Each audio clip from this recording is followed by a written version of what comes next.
क्या तुर्की की मदद से पाकिस्तान कर रहा बड़े युद्ध की तैयारी? नूर खान पर उतरे तुर्की के जेट, क्या है नापाक ड्रोन टारगेट? नमस्कार, जी मीडिया के डिजिटल प्लेटफॉर्म पर आपके साथ मैं हूं आयुष सूर्यवंशी। हम जानते हैं तुर्की पाकिस्तान की किस तरह से मदद कर रहा था ऑपरेशन सिंदूर में, और साथ ही अब तुर्की ने पाकिस्तान के अंदर लगातार 3 दिनों तक कई तरह के हथियार उतारे हैं, ऐसा रिपोर्ट्स में दावा किया जा रहा है। और भारतीय खुफिया एजेंसी भी लगातार इस पर नजर बनाए हुए हैं।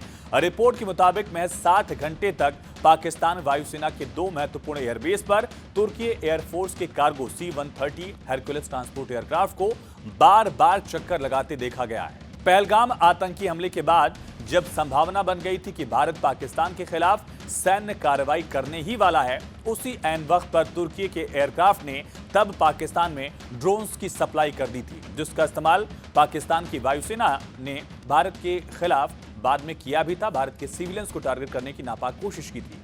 रिपोर्ट के मुताबिक 19 अगस्त से 21 अगस्त के बीच तुर्की के कई C-130 हेरकुलिस ट्रांसपोर्ट एयरक्राफ्ट ने तुर्की और पाकिस्तान के बीच लगातार उड़ानें भरी हैं, और ये एयरक्राफ्ट रावलपिंडी के पास नूर खान एयरबेस और कराची के मसरूर एयरबेस पर उतरते और उड़ान भरते देखा गया है। वहीं खुफिया सूत्रों के हवाले से दावा यह भी है कि इन विमानों की गतिविधि में निरंतरता और असामान्य पैटर्न बार बार देखे गए हैं, और माना जा रहा है कि इससे पाकिस्तान को तुर्की मदद कर रहा है। रिपोर्ट के मुताबिक पाकिस्तान की सेना अपने बेड़े में तुर्की के ड्रोन का भंडार करने की कोशिश कर रही, स्टॉक इसका बढ़ा रही है, और खुफिया जानकारी इंटेल से संकेत यह है कि तुर्की की उड़ानों के जरिए पाकिस्तान को ड्रोन और उनसे जुड़े सिस्टम की एक बड़ी खेप पहुंचाई गई हो सकती है। तुर्की ये कर सकता है। सूत्र ये भी कहते हैं कि पाकिस्तान को ड्रोन से जुड़े उपकरणों के साथ HQ सीरीज का एयर डिफेंस सिस्टम भी यहां मिल सकता है, यानी एयर डिफेंस सिस्टम और ड्रोन लगातार सप्लाई किया जा रहा है, ऐसी संभावना। हाल के वर्षों में पाकिस्तान को सप्लाई किए गए तुर्की के अनमैन्ड सिस्टम में बायर कतार TB2 ड्रोन भी शामिल हैं। ये तुर्की की तरफ से बनाया गया एक medium altitude long endurance tactical drone है, और यूक्रेन द्वारा रूसी बख्तरबंद गाड़ियों, तोपखानों और नौसैनिक संपत्तियों के खिलाफ इस्तेमाल किए जाने के बाद बायर कतार TB2 ने अंतर्राष्ट्रीय स्तर पर अपना ध्यान जरूर आकर्षित किया था, और इस ड्रोन को अपनी कैटेगरी के सबसे अहम UAV यानी कि ड्रोन्स में से माना जाता है। हालांकि पिछले साल ये ड्रोन भारत के खिलाफ लगातार नाकाम साबित हुए थे, जब पाकिस्तान ने इसका इस्तेमाल ऑपरेशन सिंदूर के दौरान तुर्की की मदद से भारत के खिलाफ करने का प्रयास किया।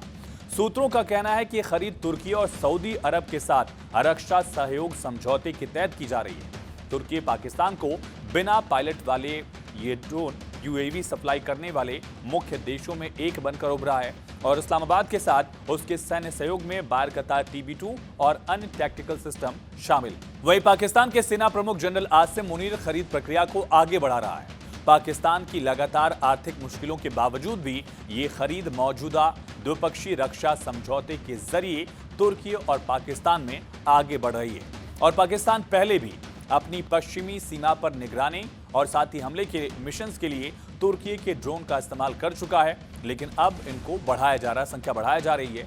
इस्लामाबाद ज्यादा देर तक उड़ने वाले ड्रोन और लॉयटरिंग म्यूनिशन सिस्टम, यानी ऐसे हथियार जो लक्ष्य के पास कुछ देर तक मंडरा सकते हैं, और इनको भी अपने बेड़े में चीन और तुर्की के जरिए शामिल करने की कोशिश कर रहा है। हालांकि तुर्की की ऐसी कोशिश पहले कामयाब नहीं हुई है। हमने ऑपरेशन सिंदूर के दौरान देखा था कि जब दोनों देशों में भारत पाकिस्तान में तनाव बढ़ गया था, उस वक्त चोरी छिपे लगातार तुर्की ने पाकिस्तान को ये ड्रोन्स उपलब्ध कराए थे, और तुर्की के इन ड्रोन्स का इस्तेमाल पाकिस्तान ने भारत के खिलाफ किया भी था। हालांकि उस वक्त पाकिस्तान को कामयाबी नहीं मिली, लेकिन हाल में जिस तरह से मक्का पैक्ट साइन किया गया, तुर्की, पाकिस्तान और साथ ही सऊदी एक साथ डिफेंस पैक्ट को आगे बढ़ा रहे हैं, तो उसके हिसाब से ये पूरी सप्लाई जो है वो चिंता बढ़ाने वाली जरूर है। फिलहाल इस वीडियो में इतना ही। बाकी तमाम खबरों के लिए आप जुड़े रहिए जी न्यूज़ के साथ।